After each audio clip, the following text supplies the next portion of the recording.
Hi Scorpio, this is your July monthly tarot reading. We'll have 5 separate spreads in this monthly reading. In the first spread, we'll be looking at new love coming towards you. In the second spread, we'll be looking at an existing love in a relationship or marriage. Then I'll do the X spread. After that, we'll talk about your work, your business, and your finances. And at the end, we'll get you an advice for the whole month of July. Please like, share, and subscribe to support this channel. This first spread is on new love in July. We have the Page of Wands clarified by the Devil. We have the Eight of Pentacles. We have the Emperor clarified by the Ace of Swords. In the potential outcome, we have the Two of Cups with the Queen of Cups and the Sun. And we also have the Four of Wands on the bottom of the deck. You could be dealing with a Capricorn, Aries, Leo, or pretty much any zodiac sign. Well, I think this person has something to do with the way you make your money, or it could be somebody you go to gym with. I'm talking about the Emperor right there in the middle, right? I think that's the person, all right? So the Emperor could be an Aries you're dealing with, but the Emperor is a boss figure, right? And the Emperor is sitting right next to the Eight of Pentacles. To the left from the Emperor, we have that Eight of Pentacles. It is a card of work, business, and finances, or working on something. Okay. So it could be somebody who's in your gym. They could be the owner of the gym or somebody who teaches a class at the gym. But for most of you, I think this is, like I said, a boss figure. Okay, they may run their own business, or they are somebody who works with you. They could be your boss, or they're just a manager at the same workplace. They could be working for another company your company works for, and they are a boss at that other company. But this has something to do with the Eight of Pentacles. Again, work, business, finances, or diligently working on something, right? The Page of Wands, the first card that came out is clarified by the Devil. The Page of Wands, I think this page comes from the Emperor, right? The Page of Wands, this is them perhaps asking you out on a date, or perhaps with the Page of Wands, you guys are all going to some kind of a happy hour after work, or if you guys complete a project, the management can take you all out just to show you appreciation. Or if this person works for another company, all of you are going to go together, have a dinner together, or something like that. That's how that Page of Wands starts. And it's clarified by the Devil. The Devil could be a Capricorn you're dealing with, but perhaps this person had their eye on you for a while, because the Devil is not necessarily a bad card. Like I said, it could be a Capricorn you're dealing with, but the Devil is a card of, temptation, a borderline obsession. They feel this unnatural pull towards you. That type of energy.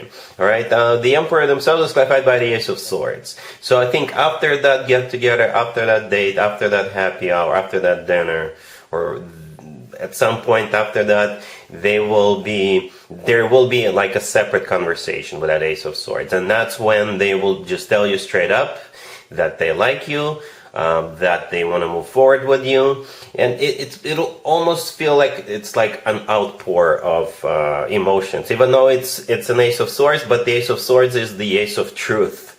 All right, the Ace of Swords is also a very direct energy, very decisive energy. With the Ace of Swords, nobody fools or plays around, right? With the Ace of Swords, nobody says, oh, let's just play it by ear and see what happens. No.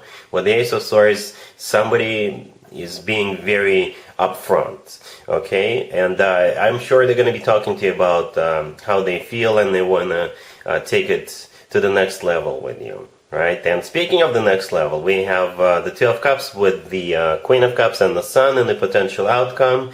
You see the change? The Ace of Swords is kind of direct, but the cards we have in the potential outcome are very soft and very loving, right? The Queen of Cups in the middle, that's you, Scorpio. You are in your own potential outcome. The Two of Cups to the left from you is a soulmate card. It's a card of unconditional love. It's a card of when two people feel the same way towards one another. So I think this person, I don't want to call them a two-faced person, but perhaps when they are at work, they're very straightforward, very direct, because, people have to follow orders. Otherwise, nothing will ever get done. But when they are together with you, it's going to be a completely different person. They're going to be very soft, very loving, lovey-dovey type of deal. Right? Because those are some soft energies with the Two of Cups. The Sun right next to the deck could be a Leo you're dealing with, but the Sun is the happiest card in the deck. All right. There's also a kid riding a horse in the Sun card, perhaps. If having children is still an option for you, the two of you may have children together. But with the Sun card, people always feel loved. People always feel cherished, taken care of. And people usually feel on top of the world with the Sun card. That's why it's the happiest card in the deck. We also have the Four of Wands on the bottom of the deck. Some people call it the 1111 card. To me personally, the Four of Wands always reminds me of an actual wedding, but it is a commitment and marriage card. So, yeah, prepare for the Emperor to get this started, right? And the rest of the... so don't be afraid of this person if they're like really strict at work or if they're really strict in the gym. When it comes to the two of you, you will see another side of this person. Very loving, very gentle, and that type of deal. All right? Really happy for you, Scorpio. Congratulations. Scorpio, if you are already married or if you're in a relationship, this spread is for you. We have the Nine of Cups, Justice, the Six of Swords, and the Ten of Wands. You could be dealing with a Libra. I can interpret this spread two different ways. I gotta be honest with you. I'm not gonna sugarcoat it. For some of you, it could be a separation or a divorce. If this is what you want, right? If this is a wish come true for you to finally move on, that's what's happening. Okay? I'm just being honest. Scenario number two, you're not getting a divorce. You're not separating. You're going somewhere or you're moving forward. There's going to be a decision that's going to be made. And I think this decision is going to go in your favor. And it could be so many different ways. For example, right? Say the two of you want to go somewhere, want to travel to a particular, I don't know, exotic country or exotic destination, but you need a visa to go there, or you need some kind of you need to deal with a government organization, right? So that visa will be granted, you will get the green light and you can go, right? For others of you, say you want to remodel your house, right? And where you live, you have to submit the blueprints of the remodel to the government, right? And you're going to do it and you're going to wait for them to approve it or disapprove it, and you will hear back from them and they will approve it. All right? Or something along those lines, right? There's going to be a decision that's going to make it easier for you. Okay?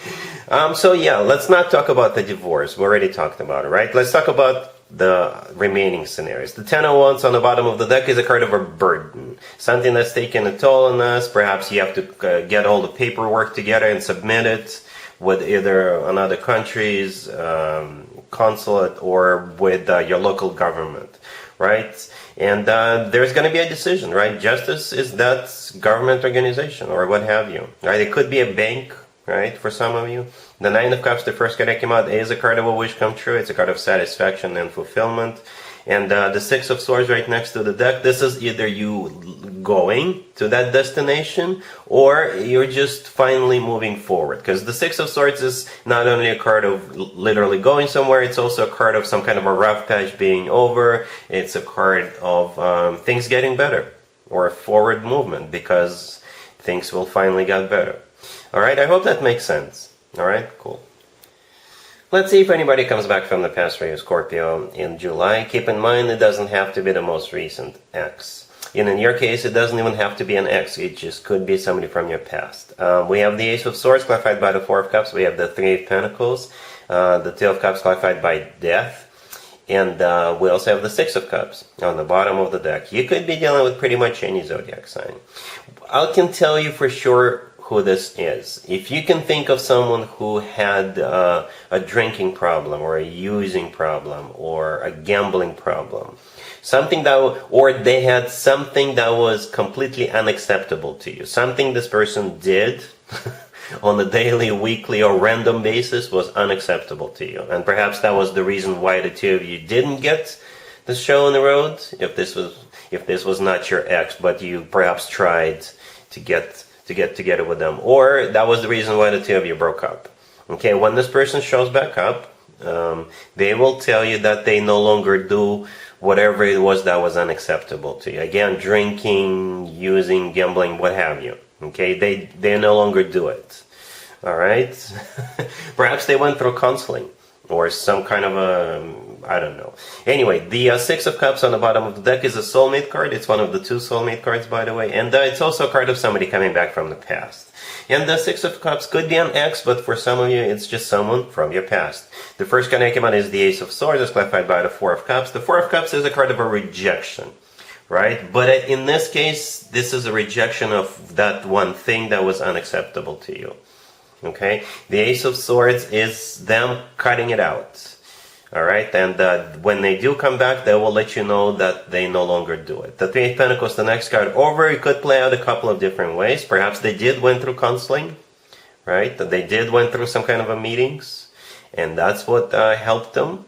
Or with the Three of Pentacles, this is when they come back, they will tell you, now I am ready to get serious, now I am ready to build this connection, this relationship together with you. Because the Three of Pentacles is a card of not only when people get together and do something, discuss something, go through something, but it's also a card of, building something together. And then the Two of Cups clarified by Death, I think you will now give it a shot, right? Death is your major arcana card. That's the only major arcana card on the table. So essentially it's going to be up to you how you want to handle this. But the Two of Cups kind of gives an idea of what your answer is going to be. Because there's 2 people in the Two of Cups, right? And like I said, it's one of the 2 soulmate cards. Alright, so yeah, that's what I have for you. Cool.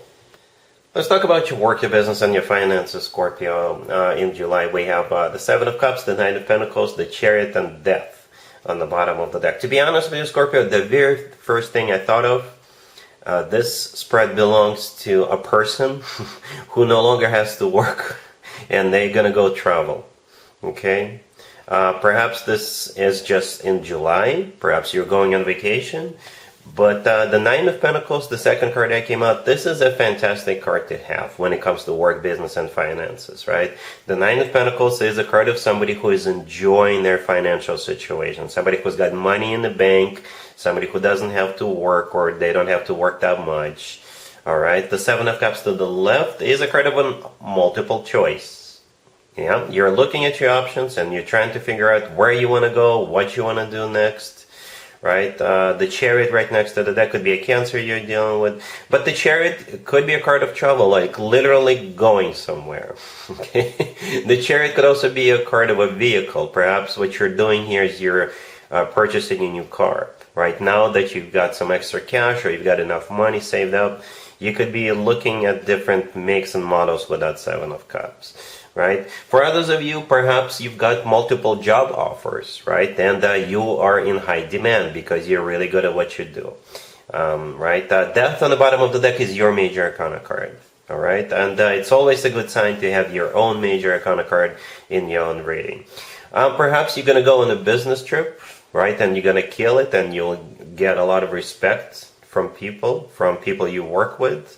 Something along those lines. But yeah, it's a fantastic spread. The Chariot is not only a card of, going somewhere. It's not only a card of a vehicle or a Cancer. It's also a card of victory and success, right? Triumph. All right? So perhaps you could be awarded. You could be rewarded. You could be promoted. And perhaps with the Seven of Cups, this is your bosses looking at all the people they want to promote, and the choice will be clear. It'll be obvious. You're the person in the Nine of Pentacles. All right. So either way, it's a great spread. All right. Cool. Here's an advice or a word of wisdom for you, Scorpio, for the whole month of July. We have the Five of Pentacles clarified by the Queen of Swords. We have the Nine of Swords. Then we have the Two of Swords clarified by the Four of Pentacles and the Four of Cups. And we have Temperance on the bottom of the deck. I don't know who this Queen of Swords is to you, Scorpio, but they are going to be going through something, some kind of an unfortunate event, or they may need your help, or they may want to get back together with you, or get back into your good graces, right? So the two of you probably do have history, and the advice for you is to not get back together with this person, is to not help them out. It is a bit of a strange advice, but you'll know who this is. Right? So yeah, the Queen of Swords could be an air sign, Gemini, Libra, or Aquarius, or somebody with a lot of air in their chart. Temperance on the bottom of the deck could be a Sagittarius you're dealing with. But Temperance is a card of, burying the hatchet, getting back together, getting back into your graces, things like that. They feel left out in the cold. The Five of Pentacles, the Queen of Swords, is clarifying as a card of feeling lonely, feeling sad, feeling left out in the cold, not having enough money. Alright, the Nine of Swords, the next card over, I think that's how they feel. They're really stressed out, nervous, they're going through something, but the rest of the spread, the remaining 3 cards, I think this is the advice itself. The Two of Swords, the Four of Pentacles, and the Four of Cups, this is the advice right there. Tell them no. Tell them no. Scorpio, tell them no. Perhaps they're, masquerading or something, or they're pretending, or they are blowing it out of proportion, or perhaps you gave them too many chances in the past, and they think they could take advantage of you again. All right, so say no. Nope. The answer is no. All right, Scorpio. Yeah, interesting reading. But yeah, that's what I have for you for this reading for this month. If this video resonates with you, please like it. Please also share and subscribe. And other than that, Scorpio, have an amazing July.